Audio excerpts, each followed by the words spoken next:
Life can throw crazy curveballs your way and you never know what tomorrow will bring, but one thing you can do is try to be prepared. Pretty and Prepared is a podcast hosted by me, Pamela Valdez, all about being the best version of yourself while preparing for the life you want and deserve.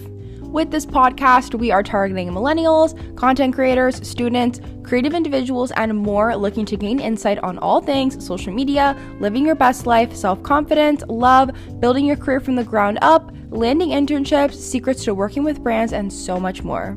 Tune in every Monday at 8 a.m. for a brand new episode.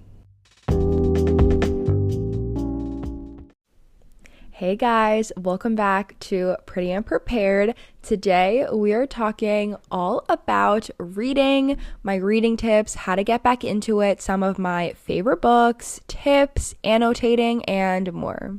Reading is something that I used to have so much time to do when I was younger, and now that I'm older, I feel like life has gotten so much more busy as it does, but we should still prioritize the little things that make us happy and can help us disconnect. And for me, that has been reading, and it is truly something that I love so much, and I've grown to love it again. So let's dive right in.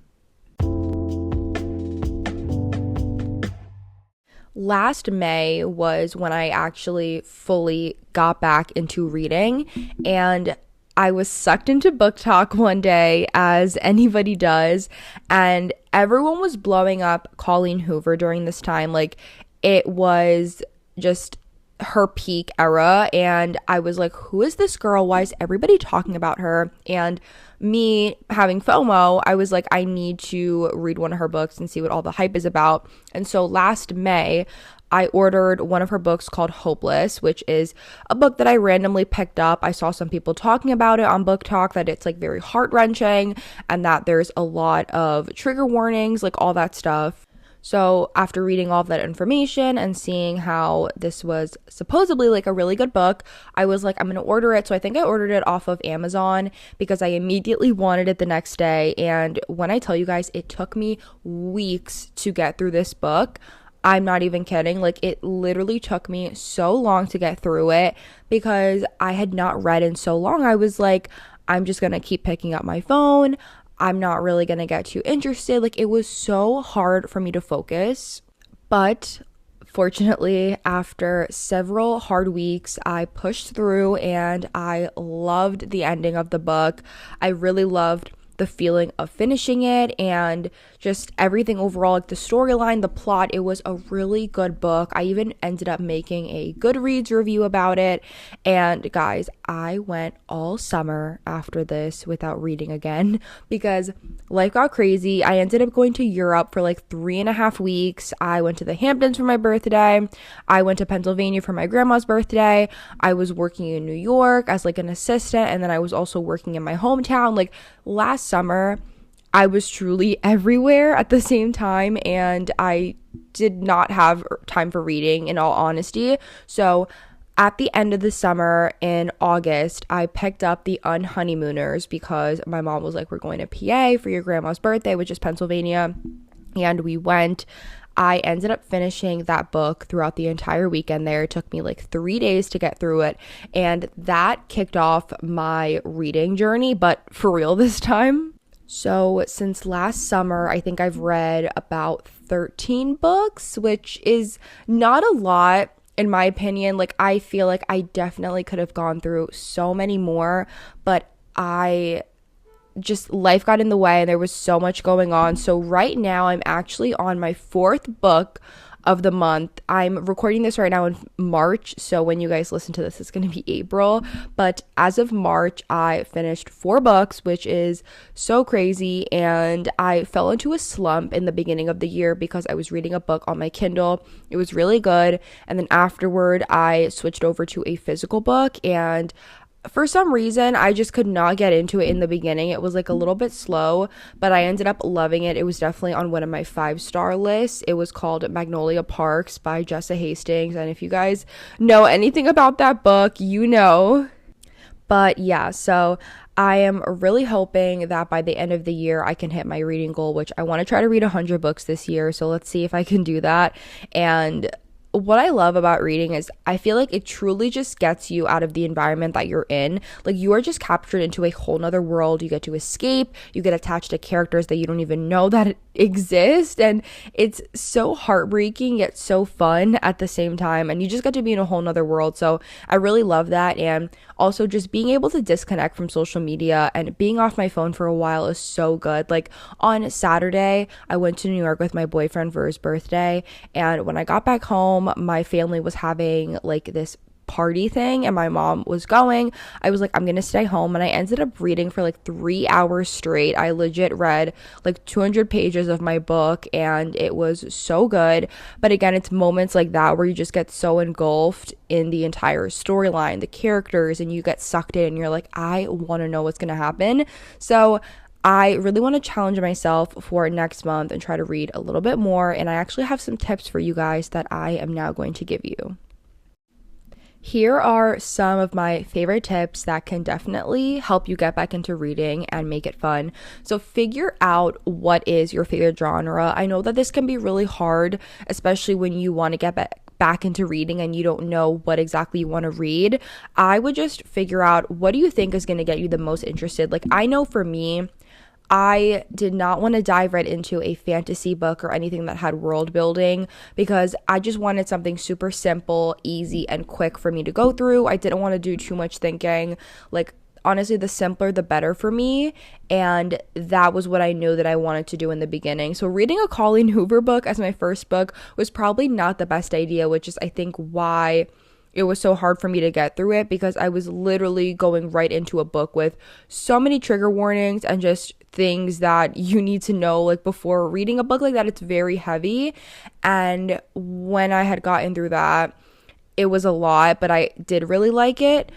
But again, I'm someone who is more of a romance girly, so definitely figure out what is the genre that you like. And there's so many kinds of books out there. There's fantasy, nonfiction, romance, rom-com, thrillers. Like, truly just go through some reviews, see some stuff on Book Talk, and pick it up. Your first book doesn't have to be a 5-star read. It's really just to get you in there. Obviously, if it is a 5-star read, that would be so good, but you don't have to be too hard on yourself. Also, go to Barnes & Noble, check out Target, order online from Amazon if you want anything the next day. I love going to Barnes & Noble, but I'm closer to a Target, so that's usually where I go if I want to just see like some books that are on sale. Target always has 20% off books. There was one that I just got last week from Barnes & Noble that was like $17 plus the tax in New York. So I got 2 books for like $36. And then when I went to Target yesterday, they had the book for literally $8. So I'm just gonna check Target from now on before I impulsively go to Barnes & Noble and spend like $30 on 2 books. But yeah, so see whatever is closest to you, or if you even want to order it off Amazon. But I feel like it's such a fun experience to just go in person. My other tip is always have a book ready to go after you're done finishing the one that you're currently reading, just to keep up that excitement. I know that I'm someone who I can quickly go into a reading slump, which basically means that you have no excitement or gravitation towards any books, or maybe you're reading books and you just don't have that attachment or feeling after you're done reading it. Like, I know after I'm done reading a good book, I will sit on that character and that storyline for days, and I literally will just think about that book and how it ended and think so badly, like, I wish these characters existed. So when it comes to reading a really good book, that's one thing that can suck, and it can definitely put you in a reading slump. I know after I finished Every Summer After, which is a book that I just read, I think like a week and a half ago or last week, I could not stop thinking about the characters for the entire days. Like, after that, I was even texting my boyfriend and I was like, I'm so sad that these people don't exist. Like, this book literally ripped my heart, put it back together, ripped it again, and then put it back together in the end. Like, that is literally how I felt after I was done reading it. And I also read 2 of Tessa Bailey's books last year, which was one of the worst things that I could have ever done, because it truly ruined reading for me. Like, I don't like to hate on authors, especially because everyone has their own reading style, but I read a Tessa Bailey book last year. I think it was It Happened One Summer. It was really bad, and I did not like it. And then I ended up reading another book.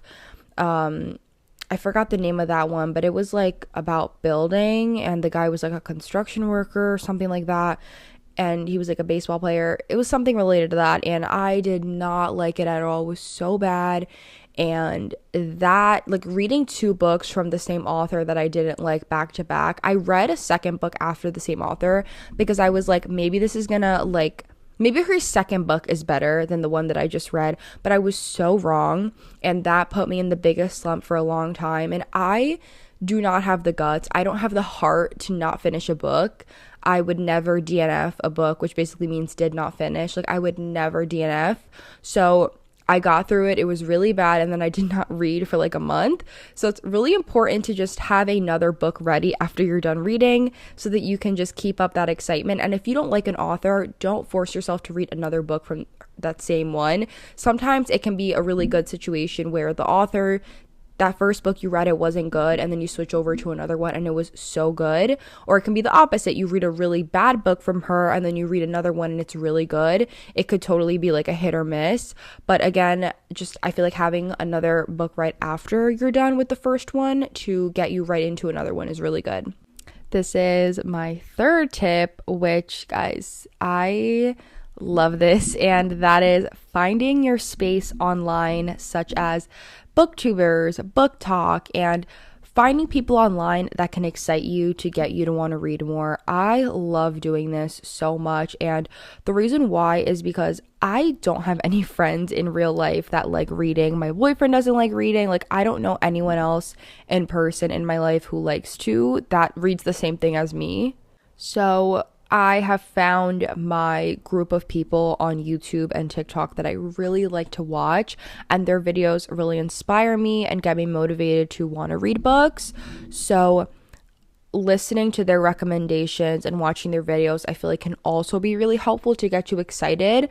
For me, like I said before, I don't have anyone who reads the books that I read or just like reads a lot in general. So being able to find people online that I'm subscribed to and kind of get excited when they are talking about the books that they're reading or what they're going to be having on their reading list for the following month, I think is so fun. And if you guys want to find some specific people that I like to watch, I'll definitely leave their names in the description of this podcast episode. But I really like Steph Borer, Sarah Caroli, Larry Reeds, Nikki's Book Nook, and Rachel Catherine. Those are my top girlies for reading. Like, their books, their videos put me in such a good mood.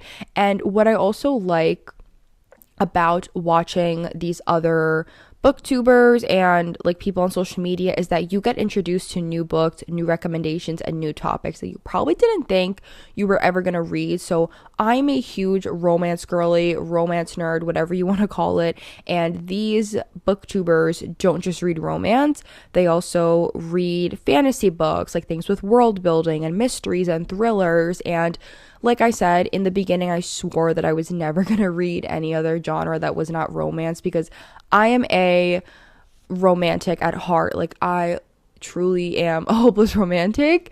And so reading about that is just so fun for me. But I was watching a video today from Sarah Crowley where she was doing like a getting out of a reading slump video, and in there she actually mentioned this like fantasy book that she really liked. I forgot the name of it, but I put it on my Goodreads like want to read list. And again, I would have never known about that if I didn't watch her videos and if I didn't hear her talking about it. So that's another way to also get really excited about reading. Next tip is make a Goodreads account and follow your favorite booktubers or people from Book Talk on there.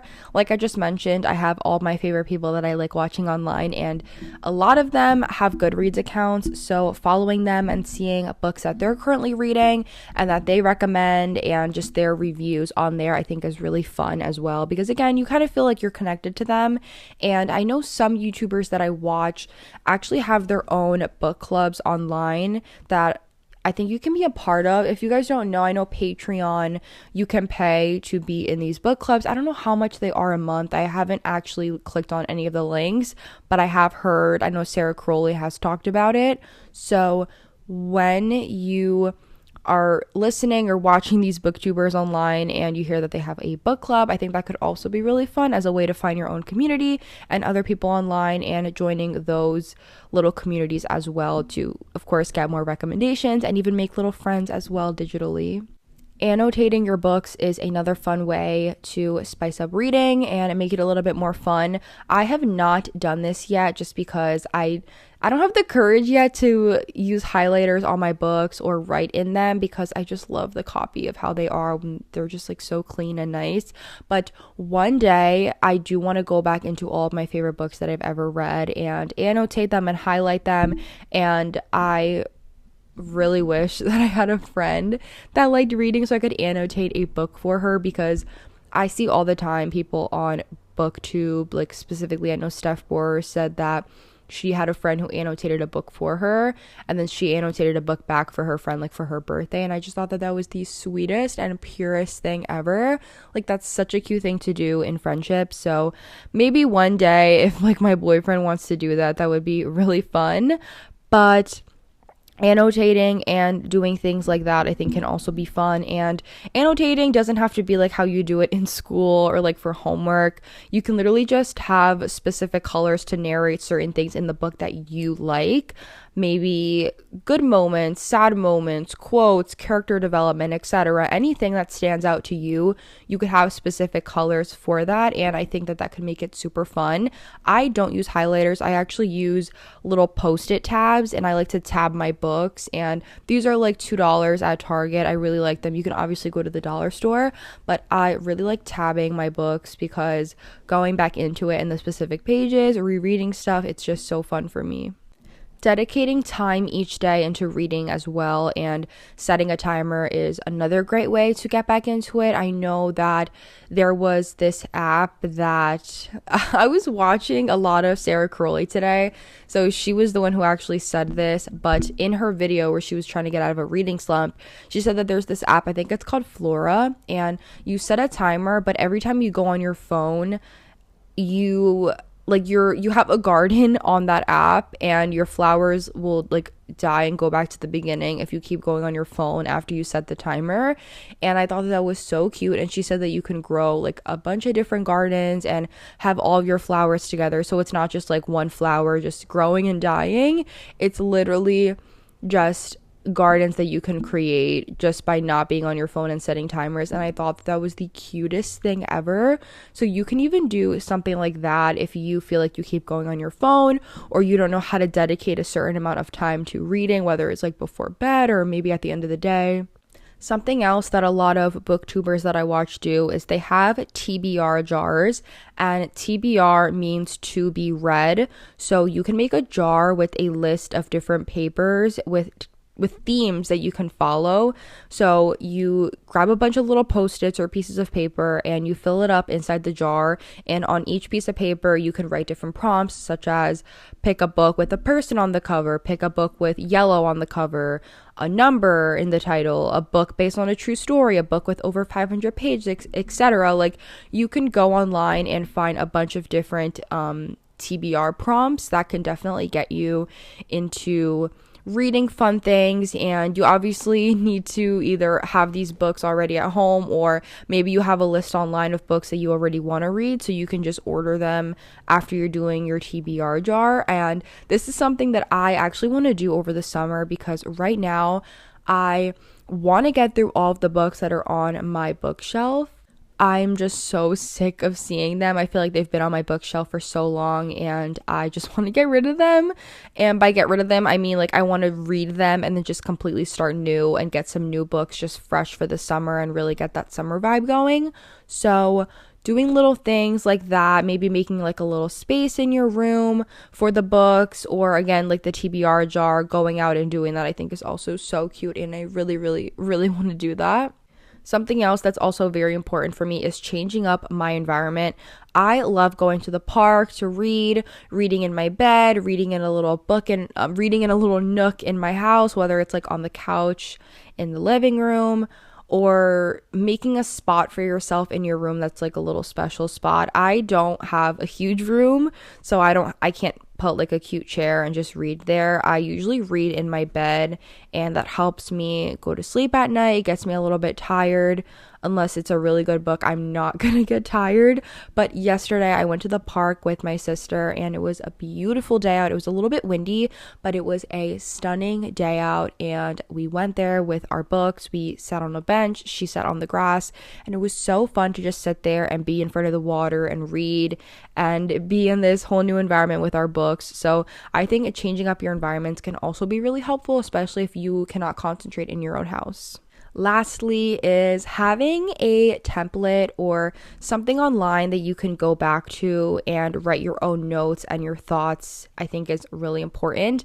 I know Steph Bohr never had a Goodreads account up until a few months ago, and she would write all of her thoughts and her notes in a little notebook, which I think is really cute. But I get so many thoughts and so many things. I don't want to write it down. I want to type it. So I actually have a Notion template where I think it's called book reading list. And this is something that Notion already had like pre-made. So I just created that, like I customized it on my own, but Notion already had a reading template or like a reading list where you can go in and input your authors that you read, books, all that stuff. And I like to write my own little notes on the books that I've read and my own reviews. And then in the future, I like to go back and see like, what did I think of this book, or like what happened in this book that made me think, what the heck? And that's just so fun for me. Sometimes I put my reviews on Goodreads if I think it's worth it, but a lot of times than not, I usually just keep the notes for myself in Notion.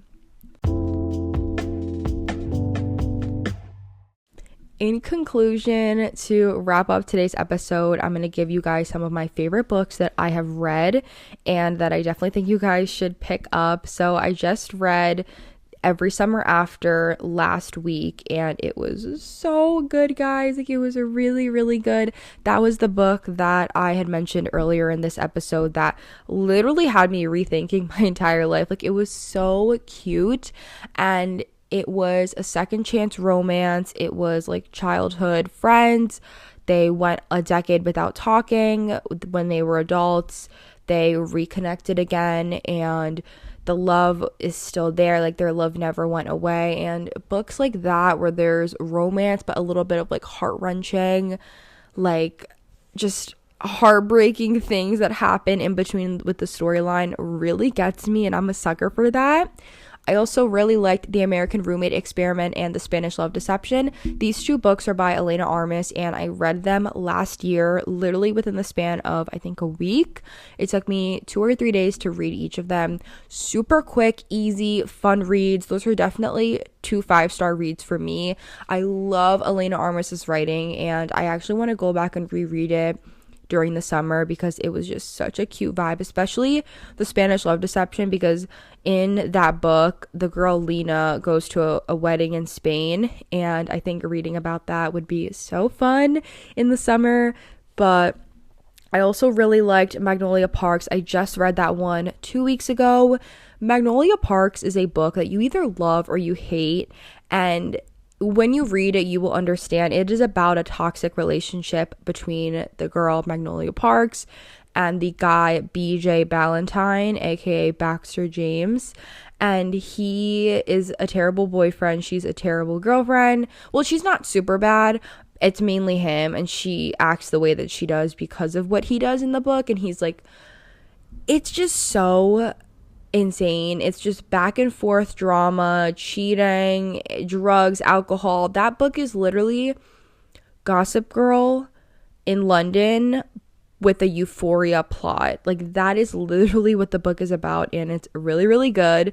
I also like Love and Other Words, The Unhoneymooners, The Hating Game, and The Deal. I just finished The Deal yesterday, and now I'm reading the second book in the Off-Campus series, which is called The Mistake. So I'm probably going to read that right after this and take a little lunch break. But I really love those books, and if you guys want to follow my Goodreads account, definitely do that. I'm also going to leave it linked in this episode template, like the description. And again, just to help you guys get back into reading. Make it fun. It's not supposed to be something that you're forcing yourself to do. Obviously, that first book that you get through, it's going to be hard because you probably have not read in years, or maybe you haven't read in a few months and you just don't know what book is going to get you back into that excitement. But I really, really, really recommend finding people online and finding that little community of YouTubers that you like watching that talk about reading, because it can be really helpful when you see someone else talk about reading, and it could definitely want to help you get back into it. You can also learn new genres from them, learn new recommendations, and you just feel like you're part of one really big booktube community.